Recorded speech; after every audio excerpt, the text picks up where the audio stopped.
오늘 본문은 제자들이 마지막 때는 언제입니까? 그때는 어떠한 일이 일어날 것입니까? 라고 묻는 그 제자들의 질문에 대한 예수님의 마지막 답변의 부분입니다. 오늘 이 마지막 답변을 요약하면은 깨어 있으라. 왜냐하면은 그날과 그때는 아무도 모르게 임할 것이기 때문이다라는 때문이다입니다. 오늘 본문의 대답의 마지막 부분인 33절부터 37절까지 그렇게 길지 않은 부분입니다. 근데 이 부분에 깨어 있으라라는 이 말이 4번에 걸쳐서 반복이 되고 있습니다. 이 길지 않은 구절에 4번을 반복을 예수님께서 하셔서 말씀을 하셨다는 것은 첫째는 이것이 깨어 있는 것이 중요하기 때문일 것입니다. 그리고 두 번째로는 깨어 있는 것이 쉽지 않기 때문에 예수님께서 이렇게 강조해서 말씀하셨을 것입니다. 예수님께서 오늘 본문에서 이런 예를 드셨습니다. 한 사람이 집을 떠나서 타국으로 갈 때 종들을 이렇게 부릅니다. 그래서 이 첫 번째 종에게는 너가 이것을 맡아서 해주면 좋겠다. 그리고 두 번째 종에게는 너는 이것을 맡아서 했으면 좋겠다. 그리고 세 번째 종에게는 너가 이것을 맡아서 하면 좋겠다. 그래서 모든 종들에게 한 가지씩 직무를 맡겨줍니다. 그리고 마지막으로 문지기에게 깨어서 이 집을 잘 지켜주길 바란다라고 이야기를 하고서 이 주인이 타국으로 떠납니다. 주인이 얘기한 것은 이것입니다. 종들에게 깨어 있어서 내가 나중에 왔을 때 너희들이 자는 것을 보지 않도록 하라. 깨어 있어서 내가 너에게 맡겨준 이 일들을 잘 하라라고 당부한 것입니다. 그럼 깨어 있는다는 것이 무엇을 의미하는 것일까요? 같은 학교에 다니는 친구와 오늘 본문에 대해서 잠깐 얘기를 나눴습니다. 얘기를 나누다가 그 친구가 이런 예를 들면서 이야기를 했습니다. 깨어 있지 않는다. 우리가 깨어 있지 않는다라는 것은 아마도 우리가 자동차를 운전할 때 졸음 운전을 하는 때와 비슷하다는 그 친구가 예를 들면서 얘기했습니다. 근데 그 졸음 운전과 비슷하다는 얘기를 딱 들었을 때 제 머리를 스치는 것이 있었습니다. 제가 한국에서 일할 때 제가 일하던 회사는 한국에 있는 할인점들, 그러니까 이마트, 롯데마트, 까르푸, 월마트 같은 할인점들을 거래하던 회사였습니다. 그래서 이제 지방에 출장 갈 일이 좀 많았습니다. 제가 그때 좀 회사에 프로모션이 많아서 상당히 좀 바쁘고 그래서 피곤할 때였습니다. 근데 제가 이제 그 다음 날에 이천에 있는 물류센터를 가고 그 다음에 북수원에 있는 할인점을 이제 방문을 해야 되는 때였는데요. 아침에 일찍 일어나서 이천에 있는 물류센터를 방문을 하고 그 다음에 이제 북수원으로 가기 위해서는 그 영동 고속도로를 타고서 이렇게 경부 고속도로까지 이렇게 내려와야 됐습니다. 그래서 경부 고속도로를 지나서 북수원 인터체인지에서 빠져갖고 이제 들어가면 이제 거래처인데 제가 이제 영동 고속도로를 이렇게 타고 내려오는데 저도 몰랐는데 제가 깜빡 졸음운전을 했나 봅니다. 제 뒤에 있는 트럭이 이렇게 쌍라이트를 이렇게 상향등을 이렇게 계속 껐다 키면서 빵빵 그러는 겁니다. 그래서 제가 정신이 들었습니다. 그래서 내가 깜빡 졸음운전을 했구나. 근데 또 가다가 그 트럭이 또 이렇게 상향등을 키면서 계속 빵빵거리는 겁니다. 그러니까 제가 졸음운전을 하면서 이렇게 차가 오른쪽으로 갔다 왼쪽으로 갔다 하니까 뒤에서 보고 저 사람이 졸음운전을 하는구나 하고서 이렇게 경각심을 줬던 겁니다. 그래서 제가 졸면 안 되겠다 이렇게 생각을 하면서 오는데 저도 모르게 또 깜빡 잔 겁니다. 그래서 제가 영동고속도로를 타다가 지나가야 되는데 영동고속도로를 타다가 경부고속도로를 만나는 데서 거기서 이제 경부고속도로를 타고서 내려와서 수원 인터체인지로 들어간 겁니다. 그래서 다시 수원 인터체인지에서 나와서 내가 도대체 무슨 정신이 있는 거야? 그렇고 다시 나와서 경부고속도로를 타고 영동고속도로를 타고 북수원 인터체인지에서 제가 원하던 가야 되는 곳으로 갔습니다. 근데 북수원 인터체인지에서 이렇게 회사 그 할인점을 들리고 나서 생각을 해보니까 제가 영동고속도로를 타고서 수원 인터체인지까지 빠질 때까지 어떻게 왔는지 기억이 하나도 나질 않는 겁니다. 그러니까 졸면서 운전을 했던 겁니다. 그러면서 제가 개인적으로 생각했던 게 정말 하나님이 살려주셨구나. 이 회사 조그만 차 경찰을 몰고서 내가 사고가 났으면은 정말 그냥 죽었을 텐데 이렇게 기억이 안 날 정도로 제가 졸음운전을 했던 거는 정말 위험했다는 생각이 들었습니다. 근데 그 친구와 대화를 하면서 이 졸음운전 제가 했던 것이 생각이 나면서 이런 생각이 들었습니다. 내가 정말로 깨어있지 못했던 것은 무엇인가? 내가 정말로 깨어있지 못했던 것은 무엇인가라는 생각이 들었습니다. 제가 졸음운전을 했었기 때문에 제 육체는 분명히 깨어있지 못했던 것입니다. 그러나 제가 정말로 깨어있지 못했던 것은 마음의 경각심이었습니다. 졸음운전을 하면은 죽을 수 있고 큰 사고가 날 수도 있고 다른 사람들까지 위험에 빠뜨릴 수 있다는 그 마음의 경각심, 마음이 깨어있지 못했던 것이었습니다. 우리는 대부분 운전하면서 졸음이 쏟아져서 운전을 했었던 경험을 가지고 있습니다. 졸음 운전으로 인한 사고 소식도 우리는 심심치 않게 들을 수 있습니다.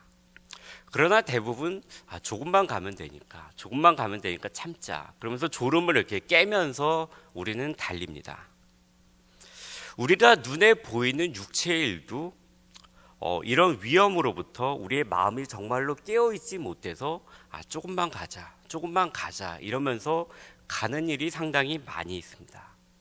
그런 눈에 보이지 않는 영적인 일에 대해서는 우리가 나는 아니야, 나는 깨어 있어 라고 말하지만 사실은 실제로는 그렇지 않을 가능성이 상당히 많다는 것입니다.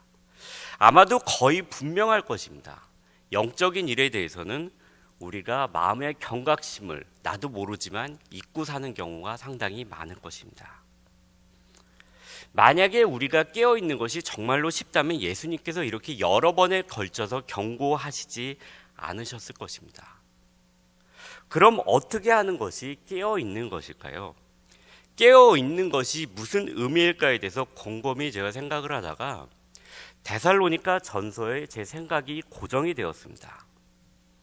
이 데살로니가는 바울이 전도하면서 참 쉽지 않은 지역이었습니다. 그렇지만 바울의 전도는 나중에 결실을 맺어서 이곳에 데살로니가 지역의 많은 성도들이 하나님 앞으로 나오게 되었습니다.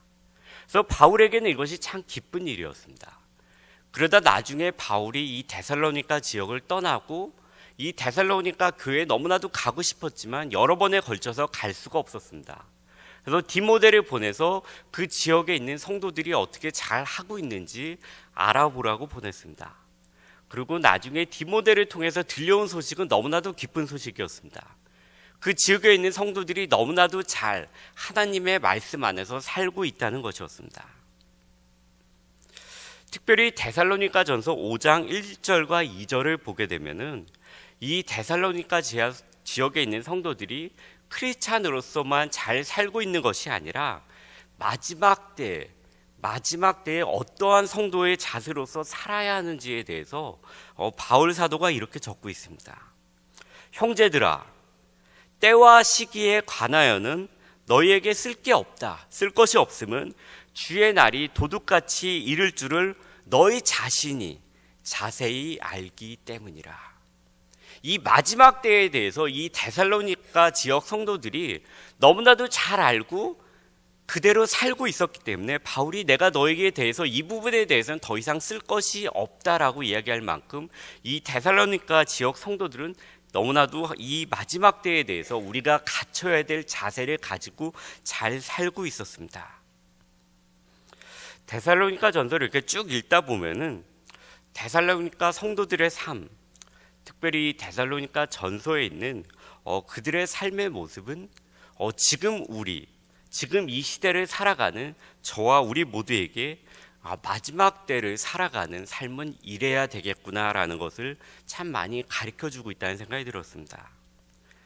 새벽이라 모든 것을 볼 수는 없지만 특별히 데살로니가 전서 5장에 있는 그 마지막 부분들은 우리가 어떻게 실천적으로 살아야 하는지를 잘 보여주고 있습니다. 제가 데살로니가 전서 5장 1절부터 11절을 오늘 잠깐 보겠는데요. 이 부분은 바울이 마지막 때 어떻게 살아야 되는지, 마지막 때는 어떠한 것인지 데살로니가 지역에 있는 성도들에게 이야기하는 부분이 5장 1절부터 11절 부분입니다. 근데 이 11절의 마지막 부분, 그러니까 마지막 때가 어떠한 것인지에 대해서 바울이 설명하면서 마지막으로 결론을 낸 것은 이것입니다. 그러므로 피차 권면하고 서로 덕을 세우기를 너희가 하는 것 같이 하라. 피차 권면하고 덕을 세우기를 너희가 하는 것 같이 하라라는 것입니다. 이것은 그 지역에 있는 성도들이 이미 이렇게 살고 있는데 한 번 더 강조해서 이렇게 살기를 앞으로도 계속 살아달라고 이야기하는 것입니다. 저는 이 부분을 읽으면서 오늘 본문에서 예수님께서 예로 드신 한 주인이 외국으로 떠나면서 각 종들에게 직무를 맡겨준 것이 생각이 났습니다. 우리는 모든 것을 혼자서 다 할 수는 없습니다. 주인이 여러 명의 종들에게 일을 나누어서 줬던 것처럼 그 여러 명이 나누어서 받은 직무를 서로 격려하면서 서로 권면하면서 그 일에서 떨어지지 않도록 격려할 때 우리는 그 주인이 맡겨주신 일을 잘 할 수 있고 깨어서 마지막 때에 주님이 오셨을 때 칭찬을 우리가 들을 수 있을 것입니다. 우리가 혼자서 해야 하는 일도 있지만 신앙은 혼자서 할 수가 없습니다. 너무나도 힘이 듭니다. 그래서 예수님께서 외국에 나가는 이 집 주인의 종들의 비유에서 여러 종들에게 직무를 맡긴 것으로 표현하신 것이라는 생각이 들었습니다.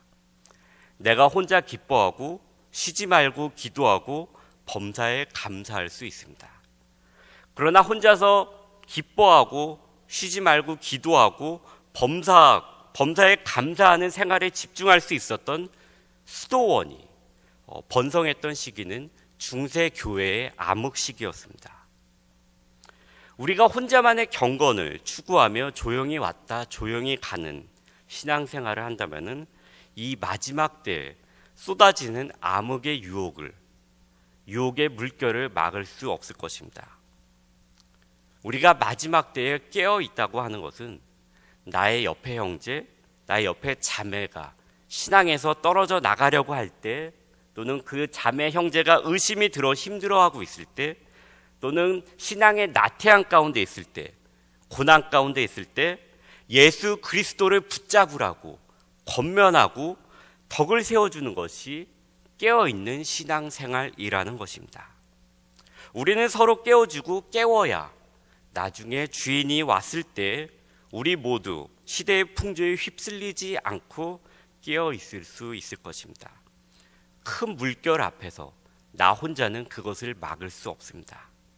곧 휩쓸려 갈 것입니다. 그러나 내 옆에 한 명의 형제 자매의 손을 잡고 내 옆에 한 명의 형제 자매의 손을 잡고 서로 일깨우면서 나갈 때 우리는 그 물결을 막고 지탱할 수 있을 것입니다. 우리가 공동체라는 것을 생각하면서 함께 깨워주고 깨움을 받을 수 있는, 그래서 예수님이 오셨을 때 그 마지막 때에 잘했다, 깨어 있었구나 라고 칭찬을 받을 수 있는 저와 우리 모두가 되었으면 좋겠습니다.